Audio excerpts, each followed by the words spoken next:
Hello world, you're watching 80s Music Twin Ranked. I'm Chris. Joel. Oh wait, no, I'm Joel, that's Chris. You know what?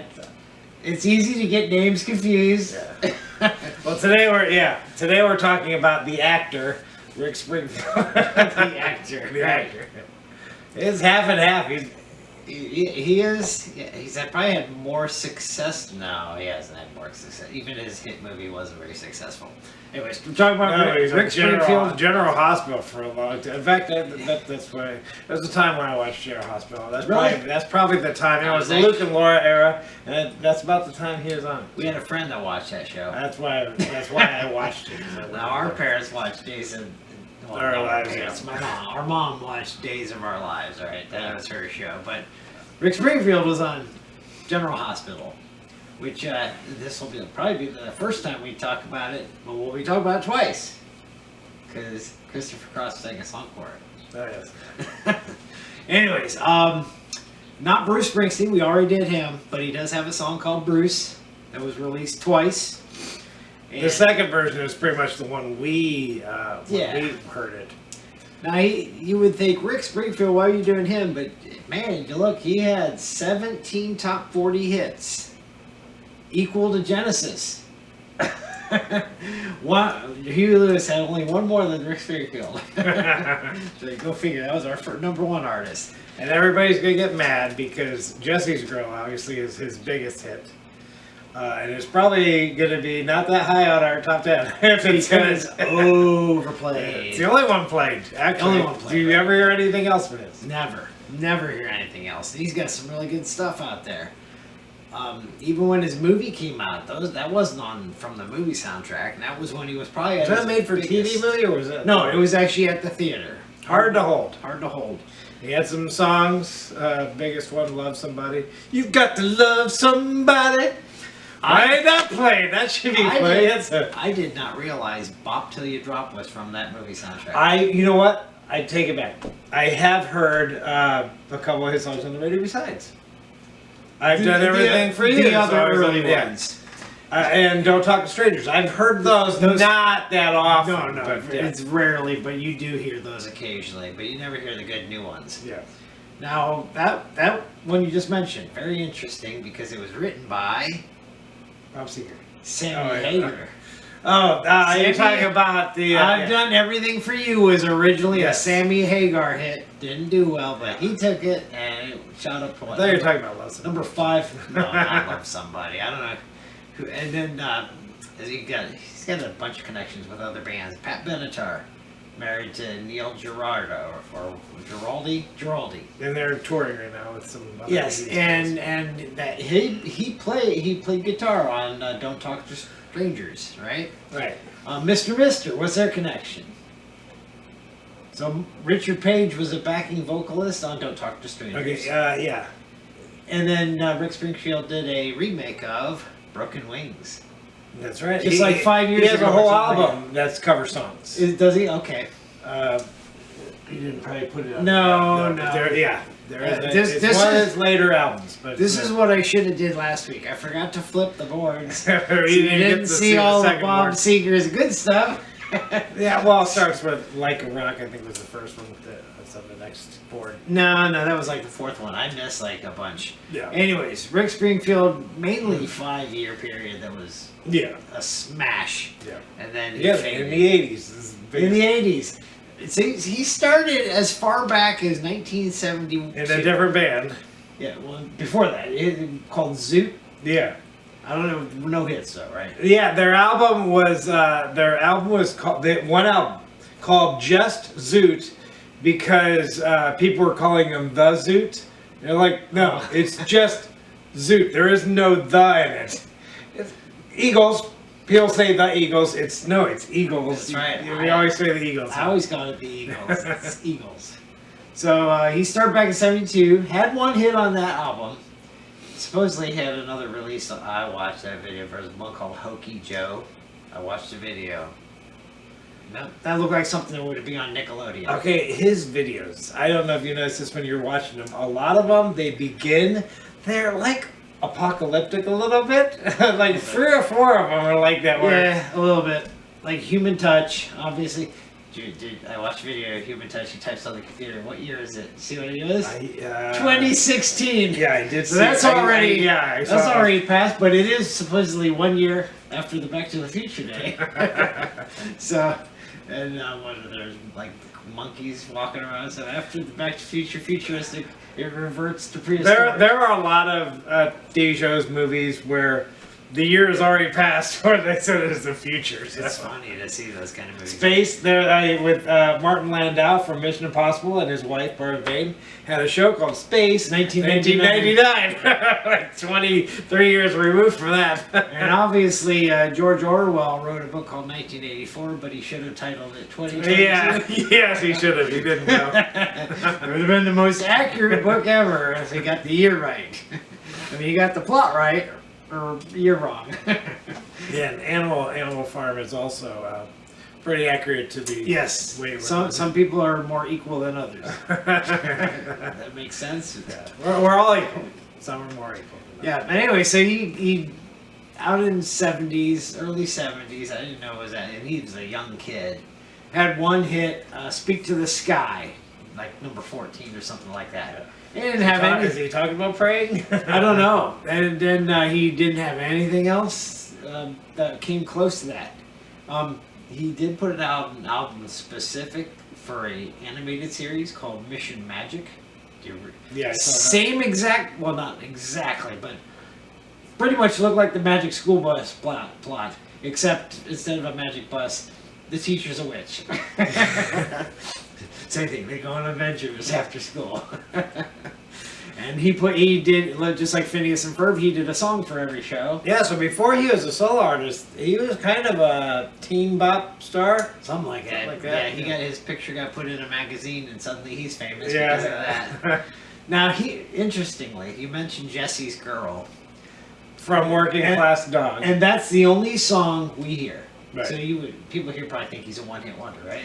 Probably, yeah. But in the UK, he is a one-hit wonder, and it's not from Jesse's Girl. It's like one of the other, I think it's Don't Talk to Strangers, was the only hit that made their top 40. And so he's considered a one-hit wonder over there. And it's not Jesse's Girl. Yeah, the cover is a dog in a suit.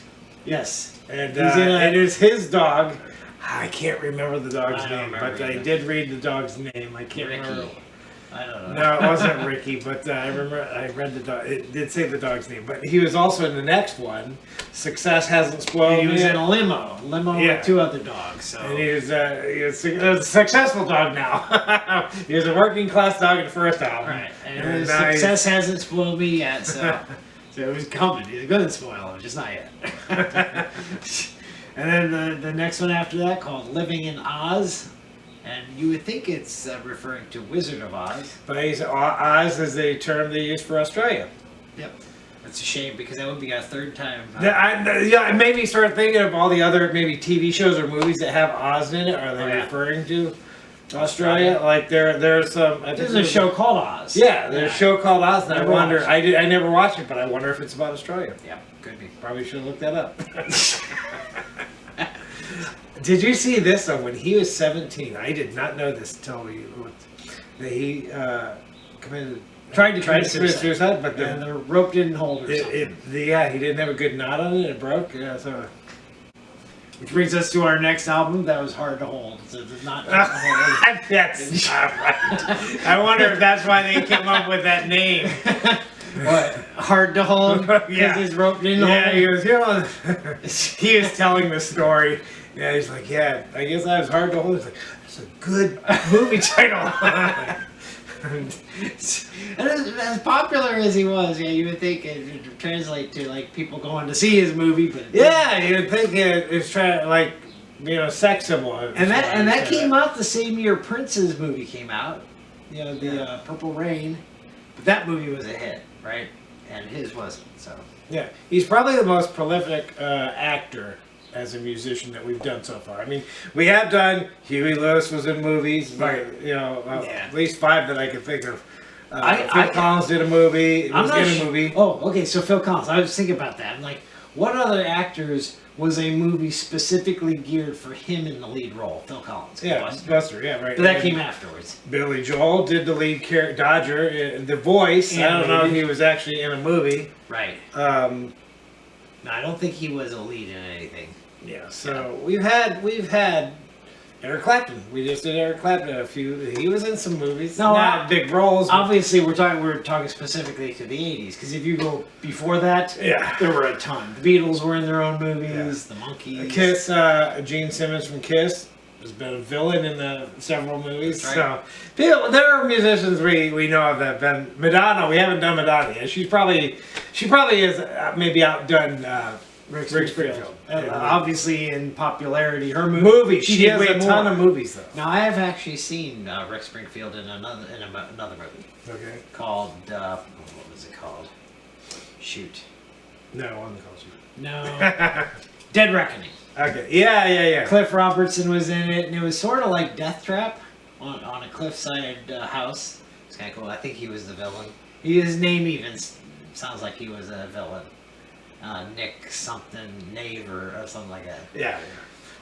Anyways, I thought it was a pretty good movie. It might have been made for that USA network on television, on cable.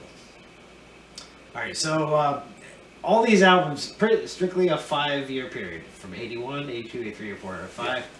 You know, there's some other ones that I liked past that, but our top 10 will be limited to that. And most albums, he put three songs out. 2 of them would be hits on every one of them, but not all. And he liked putting the word hard in a lot. Yeah, he did. Yeah. Yeah. So, and then he was prehistoric. Oh, not prehistoric. Post-apocalyptic. So, yeah, Human Touch. We mentioned Bruce Springsteen actually did a Human Touch. Yeah. Copying him. Up Till You Drop. That was the video where, at the beginning of the video, the entertainer What? was it a juggler or something? No, it was this guy playing that odd sounding musical instrument. Yeah, but that person got killed. So then they bring Springfield out there. Bring out the other entertainment. It's like the king that says, "Make me laugh." which is funny because Katy Perry did that with Dark Horse in her video. Oh, did you? She played a queen that was killing all the entertainment that she didn't like. She must have got that from Rick Springfield. I think Rick Springfield was smart enough when he was going to get killed, but he ducked and put his hands up so the chains could break. That's funny. So I don't understand all that private stuff those people are doing, breaking rock. Oh, yeah. The 2 people, they're hitting this thing in the wall, and all it is this thing going back and forth. He hits it that way, he hits it back. It's not going anywhere. Back and forth. It reminds me of also like the videos. A lot of videos that similar. Movies do that too. You put one movie out and another movie out comes out that's really similar. But like Wild Boys, right? Like from Duran Armageddon and Deep Impact came out the exact same year. Yeah, but the video of Up Till You Drop kind of reminds me of Wild Boys. Oh, it came around the same time. You're right. Although I don't know, there weren't any aliens in that one, right? Those are pretty cool aliens, though, for that time period. It just shows you that all the original stuff is done, and we just gotta keep repeating. Well, we know that by movies because it's either a remake or a sequel, or. That's right. There was a time, now, box office wise, there was a time where I noticed the top 10 movies of a specific year. It might have been 2011. Out of the 10 movies, only one was an original. Yeah. Everything else was either a sequel or in a universe. Yeah. We'll eventually talk about how 80s movies are the best too. Not in every year, but yeah. Like the year that 3 Men and a Baby was the #1, that was not a good year. Everybody just wanted to go see the ghost in the balcony, which that's right. Wait, I see you. There's a kid standing there at the curtain. All right, so Rick Springfield, he had that animated series he sang to. Okay, so he wasn't doing good as a musician, which is why he got into acting. It's like, okay, if you're because there were like 77, 8, 9, and 0. Yeah. 4 years, didn't put out any CDs. Yeah. So like, try your hand in acting. And wouldn't you know, he gets on General Hospital. Well, this is why he grew just because of the both of the things he was doing. Right. His music started doing well, and because his music was doing so well, they hey, we like that. They heard he was at General Hospital, so they'd watch General Hospital. General Hospital's ratings were going up, Right. and the people that were watching General Hospital because they're like, oh, well, let's listen to his music. The people who weren't listening to his music. Yeah, they both went up. Yeah, they both helped each other. Right. So it's. But it reminds me, it's like, I'm fat because I eat, and I eat because I'm fat. They're both rising. General Hospital against famous. Anyways, so I already said Mr. There was one more person I wanted to mention. I can't remember who. All right, so 1988 would have been the last hit, Billboard hit, which is funny when you look at Billboard hit. I said there were 17. There's a whole boatload of his songs that hover around the 20 mark. And don't get any better than that. But Rock of Life would have been his last Billboard charted hit. Although I do remember, like in 1999, Karma came out. There's a gap between 88 and 99, 11-year gap, and he finally put out It's Always Something. Do you remember that? No. I do remember that. But it didn't chart. That was his last song. In 2020, there was a song, Jesse's Girl 2, that was put out. So there's a sequel to a song, not just a movie. Because we need that doesn't get played enough. Let's make it again. Yeah. Or maybe that's what we hear today. It's the same thing, just updated, remixed. Anyway, so he's been in a ton of stuff. So we didn't even mention all the stuff back in the 70s when he started. Yeah. There are so Acting many shows. Acting. He's been one in episode here and there. Yeah, $6 Million Man, Wonder Bionic Woman. Woman, Wonder Woman, Incredible Hulk. He was in a series called High Tide High Tide. with George Segal. 69, 72 episodes, like that. Other show too. Human Target. Human Target. I think Human Target, I didn't look it up, I should have, but there, Michael Biehn from the Terminator, he was in a movie called Human Target. I wonder if that There was another show called Human Target that I really liked. It was 2 seasons. It was in the 2000s, so early 2000s. Yeah, and I think I read the plot. It's a pretty cool plot though. It's like he pretended he was the person who was trying to be assassinated Yeah. to lure out the Yeah. people trying to shoot him. Okay, cool. The remake was a muscular guy. It was like a really Yeah. And he's been in some other stuff. Your show, the one you used to watch, Supernatural. Did you watch the season he was in? He was in the season. Oh, He played Lucifer. No, because it was probably season 12. I think Okay. I read. Or didn't make it that high. 2012. Whatever. I only watched like 7 seasons. So I Okay. stopped. I was getting kind And of. then he's been in American Horror Story. Yeah. So a lot of has-beens have been in That would have been a show I would have kept watching if I did it week by week. But I was doing it on Netflix. So I was doing it every day. So I was getting tired of it really quick. Yeah. Well, I got tired of CSI watching that every day, every week too. You get to the season and you watch 24 episodes. You're like, better be a few months in between the next season because I can't stand it anymore. Similar plots and stuff. All right, so it's a pretty much 5-year period is when he was at his best, unfortunately. And Really, really good. Springfield is not his last name. His first name is Richard, so Okay. you can understand Rick. But Springfield, not his original birth name. what was his name? I don't remember it, but I'm just saying it's a good thing. Springfield, really recognizable name. Really, probably a good career move, changing Yeah. it. So. Now, people got him messed up with Bruce Springsteen, Right. but the one thing he has on Bruce is he has a number 1. Yeah, Bruce did not. Bruce Dancing in the Dark only got up to number 2. and there's Professor Rocky did a thing on number 2s that made it up there. Should have been number 1s. He focused on that.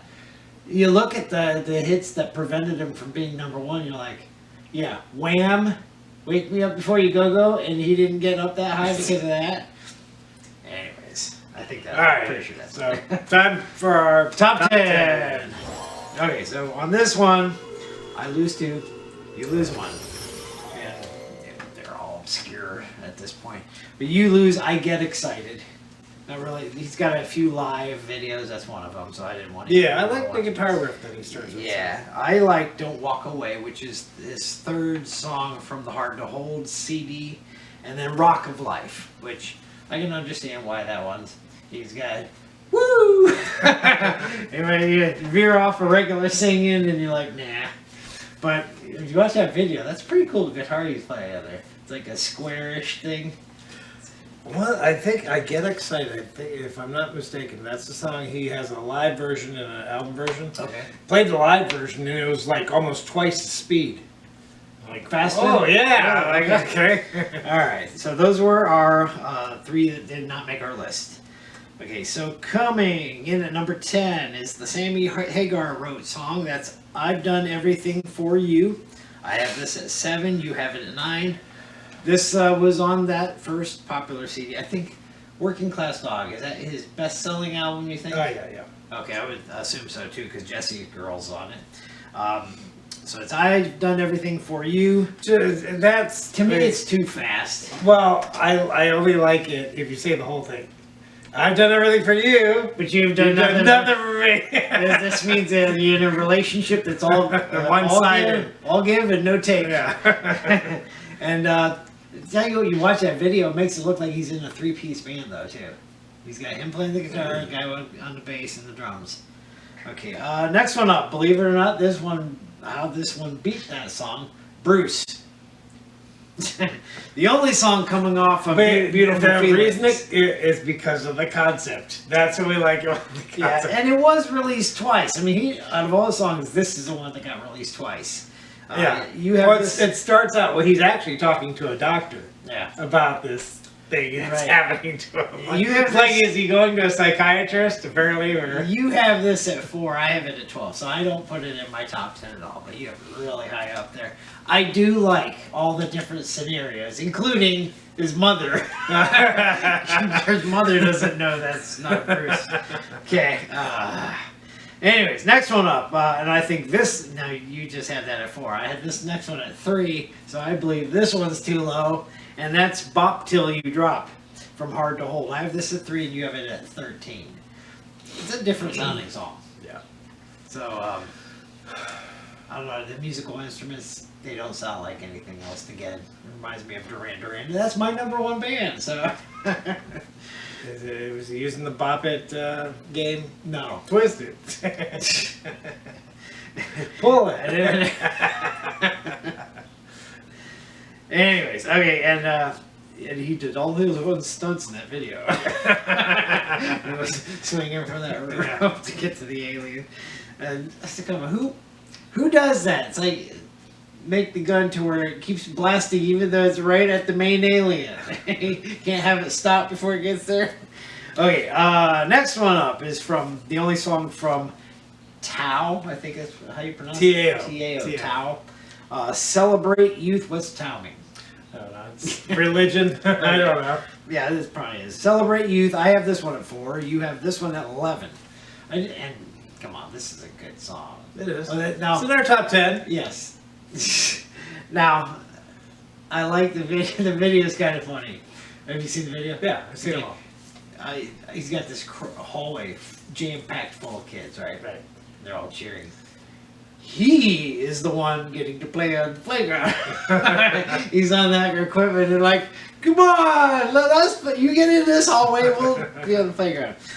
Anyways. All right, next one up, number 6, this would be from Living in Oz. It's one you like. I don't really care for this one. Number 13 for me. Number 2 for you, Souls. And did you watch the video again? Yeah. That girl does not. How she made that video, I don't know. It's like a plain Jane to me. I thought his voice singing the chorus was pretty good. So. Okay. Okay. That would have been. Oh no! Celebrate Youth was our highest or most recent song. So 1985 is as good as it got. Next one up, number 5 would be Jesse's Girl. So it did make our top 5 from Working Class Dog. I have this at 9. You have it at 5. I'll tell you what. Does he have relationship issues? Because a lot of these things. So he's got. I've done everything for you. You've done nothing for me. Then Jesse's Girl, he's like eyeing his best friend's girlfriend. Yeah. Don't talk to strangers. Wait, he does say, where can I get a girl like that? So maybe he's looking for somebody that's like Jesse's Girl. He wants Jesse's Girl. He doesn't want anybody else. Working girl, I don't like that. It's like- Well, here's the answer to that question. He's like, why can't I find a girl like that? It's because you're looking at her and not anyone else. Yeah. They're all passing him by, but Yeah. he's still looking at her. That's true. Okay, he tries off Jesse's girl. Next one up, coming from Success Hasn't Spoiled Me Yet, the only song for that album. That would be Don't Talk to Strangers. You have it at number 3. I have it at 6. I like that it's not as fast as I've Done Everything for You. It's easier to keep up with, but still, in the video, it looks like he's stalking her, though, doesn't he? Yeah. Yeah, relationship issues. Next one up. Okay, so based on this, this is the second song from this album on our chart right here. Coming in number 3. Second time we mentioned this album, Living in Oz, and that would be Human Touch. I have this at 2. You have it at 6. So, question to you is, what do you think his best album is? Not the highest charting. What do you like? If you were to buy one of his, I'm guessing you didn't. No, I didn't buy. I would actually buy Success Hasn't Spoiled Me Yet. Really? Right. Yeah. You only got the one song that's on our list. Yeah, I despise Jesse's Girl. No, I don't despise It is because of it's Well, yeah, I don't want Jesse's Girl comes from working class dog. I know. So I know I wouldn't buy that one. Yeah, that's what I'm saying. I'm saying I wouldn't buy it because of that song, so I'd buy the next one. Okay. Because it has the other songs. All right. Well, I was just asking because your number 1 and 2 songs both come from Living in Oz. That doesn't mean I like the rest of the album. Okay, that's why I was asking. I think I'd actually get the soundtrack Hard to Hold. So. Okay. Okay, so Human Touch is our number 3 song. And, that's, was he coming out of a cryogenically frozen pod? Is that what those are at the beginning? I don't remember that part. Oh. It's been a while since I saw the videos, but it's been a while. I just remember the thing goes up, and that's when the music starts, his eyeballs, and he immediately starts singing, goes over to computer types. What year is it? It says 2016. Oh, yeah, okay, I do remember that. Okay, then in the period of the song, something happens where they all have to rush back into their pods. So they only got 5 minutes on that planet. All right, back to what I think I said. Number 2, my number 1 song, your number 7, is Love Somebody from Hard to Hold. Not because I find this interesting. Your number 1 and 2 both come from the same album, Living in Oz. But I said it's not my number. My number 1 and 2 both come from the same album, and it's Hard to Hold. So that's why I would do that. Yeah, but you wouldn't buy Living in Oz, which is weird. Have you bought any soundtracks ever? Soundtracks? Yeah. Buster. What you own Buster? I own Buster from Phil Collins. I'm trying to think if I ever owned any soundtracks. Yeah, Blues Brothers. I had the Blues Brothers. That is funny, with as good as like Footloose was. I don't usually buy soundtracks. Beverly Hills Cop. I've got them from the library before. I listened to all of the Fletch soundtrack once. All right, but no, Hard to Hold. Love Somebody would be my number 1. That comes in at number 2 for us. And that means that our favorite combined, although I have it at 5, but like I said, a lot of these, if I were to relist them interchangeable, I'd probably switch them around again. I do like Affair of the Heart, and that's our number 1. Living in Oz, number 3rd song from that album. You have it at 1, I have it at 5. And I like that and Human Touch. Both sound like there's very little happening, and they're like, and I do like the beat, the good. Yeah. ABC apparently used that for their ABC movie of the week. They use that music behind when they're doing their promo for it. Okay. So, kind of cool. I didn't know that. That's a good song. Or he just made it up on No, the spot. I read that. And that sounds pretty cool. Because I've actually seen a few recent movies. Well, not recent movies. I mean, movies recently on YouTube. Because even the movies today suck. And it's like, choose something from the library or watch a YouTube movie from the 80s. We got some good plots back then, too. So, Affair of the Heart's our number 1. Do you agree? No, you don't. Of course not. You're like, who's Rick? Rick Springfield? Everybody, yeah. Oh, yeah, Jesse's Girl. Jesse's Girl, yeah. Number 1, Jesse's Girl. My son can recognize Jesse's Girl, so because it plays. All right, and of all the songs to play, why that one? Just because it went up to number 1. There's lots of number 1s that don't get played today from better artists. Okay, so that's our number one. Share, like, subscribe, all that stuff. And here's our transition to next week. Today we did a Rick. Next week we're doing a Richard. Call her Rick. Well, I said Rick was Richard, but we Yeah. just changed it to Rick number 2 next week. and his career didn't start until this guy's was over. So there you go. See you next week. Bye.